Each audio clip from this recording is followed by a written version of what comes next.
लेकिन बात कड़वी है मगर सच है।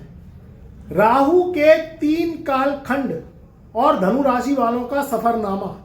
ये दिल चीज क्या है आप मेरी जान लीजिए और मेरा कहा सरकार आप मान लीजिए। तो राहु क्या है?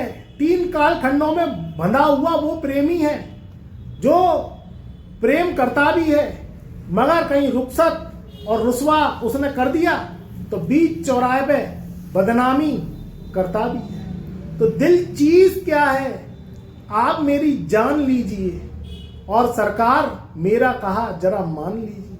राहु की 3 खेल जो करेंगे धनु राशि वालों को रेलम पेल। 3 कालखंड का सफर और राहु का खेल शुरू, यही धनु राशि वालों के जीवन में अब सिद्ध होगा, क्योंकि 3 कालखंड में राहु का सफर जो है माना हुआ है। ये देता है तो छप्पर फाड़ के देता है, और अगर छीनता है तो घर का छपरा फाड़ने में भी इसको कोई शर्म नहीं आती। यानी आबादी का कारक और बर्बादी का कारक इसे ही माने। धनु राशि वालों का सफरनामा कैसे राहु के हाथ में है, कैसे इसका साम्राज्य धनु राशि वालों के ऊपर सर चढ़कर बोलता है। देखो, राहु की जो दशा होती है वो होती है 18 वर्ष की। राहु की दशा 18 वर्ष की होती है। 18 वर्ष में राहु अपना खेल रचाता है। हर व्यक्ति पे, चाहे वह धनु राशि वाले हो, मकर हो, कुंभ हो, कोई भी लगन, कोई भी राशि हो, उस पर राहु की दशा का फल एक बार तो राहु चखवाता है। उसके अनुसार ही जीवन में बदलाव होते हैं। तो राहु का कालखंड में सबसे पहला कालखंड है राहु की महादशा का होना। आप अपनी जन्म पत्रिका उठा के देखिए, आप अगर धनु राशि वाले हैं कि आपके ऊपर कहीं राहु की महादशा तो नहीं चल रही, क्योंकि ये 18 साल में चूरन चटाने आती है, आपकी जिंदगी में नए नए गुल खिलाने आती है कि दिल चीज क्या है आप मेरी जान लीजिए और मेरा कहा सरकार आप मान लीजिए।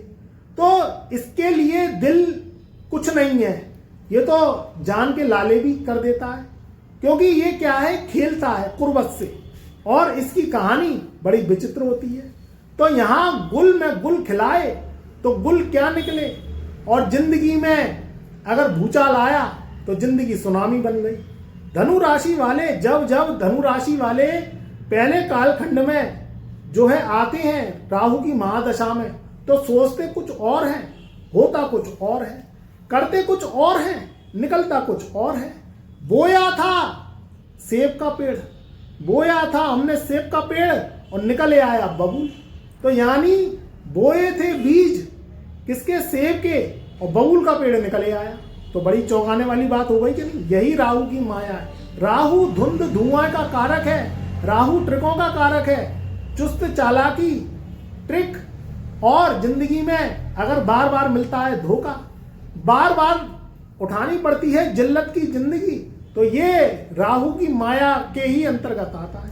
पहला काम निरोगी काया, दूसरा काम हो घर में माया। यही राहु की ट्रिक है, यही जीवन का सार है। जब धनु राशि वालों पे पहले कालखंड में लगती है राहु की महादशा, तो जीवन बहुत बेगानी अफसानी हो जाती है।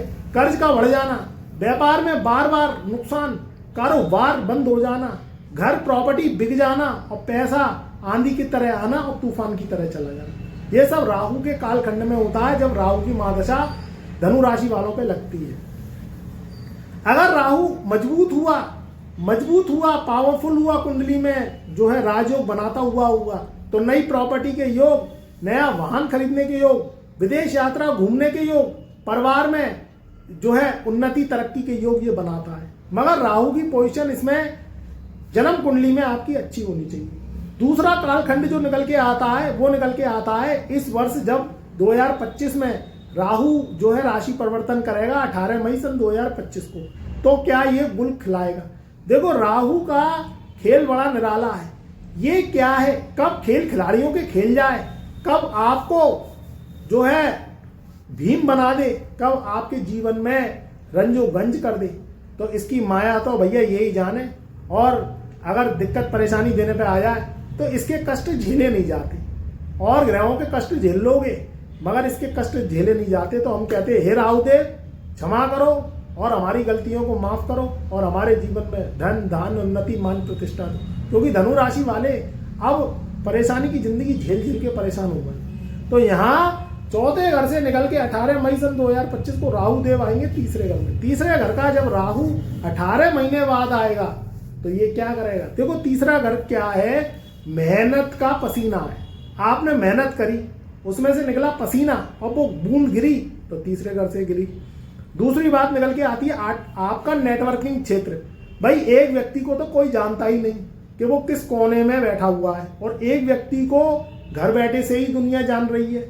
उसका सोशल नेटवर्किंग साइट इतना है कि वो मिलियंस में लोग उसकी चाहत करते हैं। किससे करते हैं? क्योंकि उसके काम है, राहु का ज्ञान है, उसके पास बल है, राहु की बुद्धि है, उससे राहु से उसकी पहचान है। क्योंकि आज के युग में पहचान किससे है? काम से है। खाली कुर्सी तोड़ने से निठल्ले व्यक्तियों को कुछ नहीं आता, वो काम नहीं कर सकते।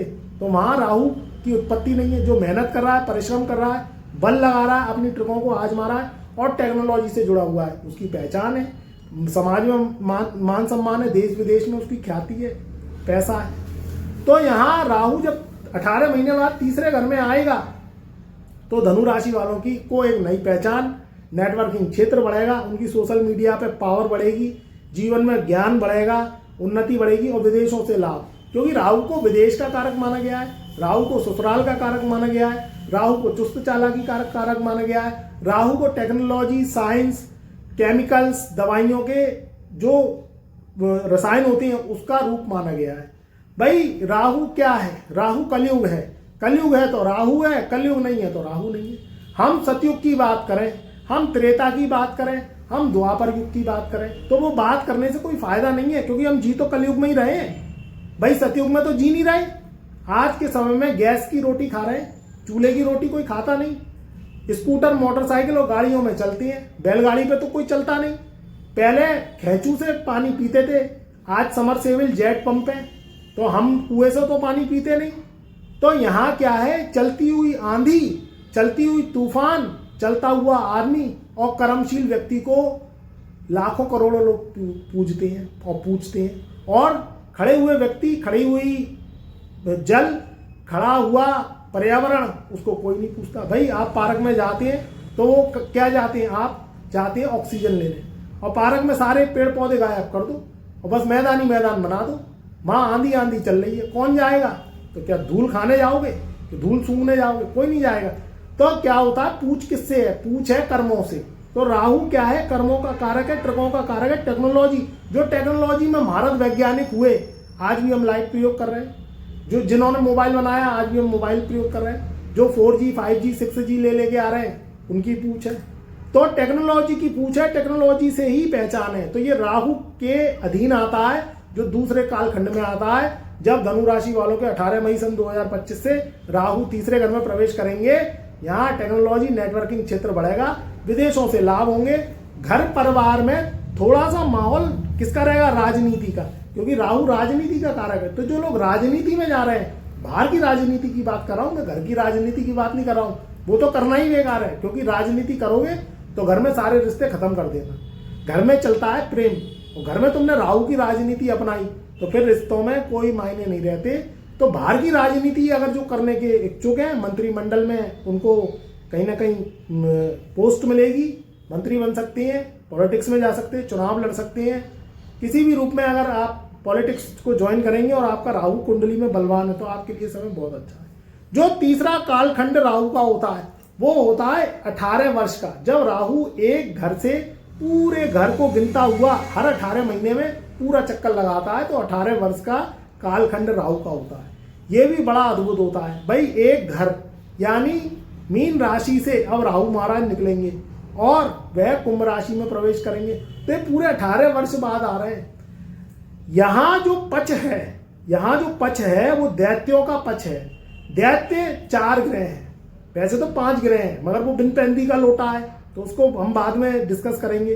वो जो 4 पक्ष है वो कौन है? राहु, केतु, शनि और शुक्र, ये 4 ग्रहों का पक्ष है। ये क्या करता है? एक सुल्तान कौन है इनमें? सुल्तान है शनि, और इसके पहरेदार, रख रखाव और इसका जो अभिवादन करने वाले, इसकी आज्ञा मानने वाले कौन ग्रह हैं? वो है राहु केतु शुक्र। अब शनि सोने के रथ पे चलते हैं, सोने के रथ पे शनि चलते हैं और इनकी टोलियों के संग जो है दरबारियों की तरह चलते हैं राहु केतु और शुक्र। अब यहाँ जो शनि कहता है, शनि लीडर है, शनि की आज्ञा मानते हैं राहु केतु और शुक्र।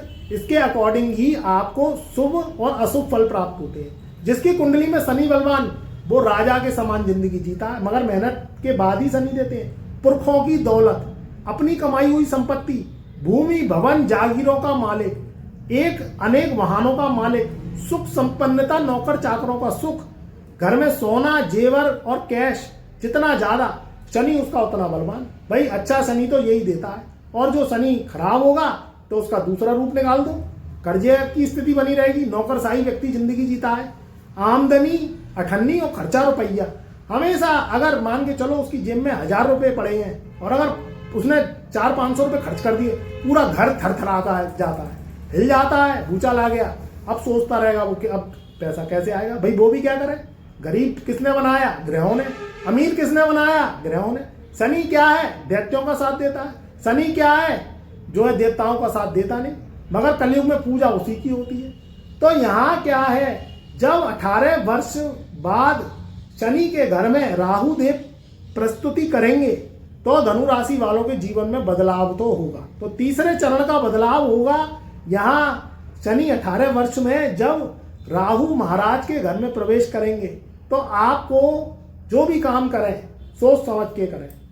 जुआ, शराब, लॉटरी, मांसाहारी वस्तुएं और कैवरे करना, देखो कैवरे करना सबको पसंद है, मगर कहानी क्या है, शराब और शवाब के नशे में राहु क्या है, जिंदगी को झिलमिल कर देता है और उसमें तुम बहक के कोई पेपर साइन कर बैठे, या तुमने कहीं देखा कि शराब और शवाब है, वहां तुम अपना होश खो बैठे, पता चला जुए में जिंदगी हार दी, पहले तो 1000-2000 जीत गए, फिर 10-20 हजार हार गए। तो भैया पर्चियां मत लगा लेना। सेंसेक्स, सट्टा, शेयर ट्रेडिंग और जो उतार चढ़ाव वाले काम है वो आपको बहुत ज्यादा अनुभव हो और आपकी कुंडली में ये ग्रह राहु केतु मजबूत हो तभी उनमें हाथ डालना, नहीं तो रिस्क वाले काम नहीं लेने।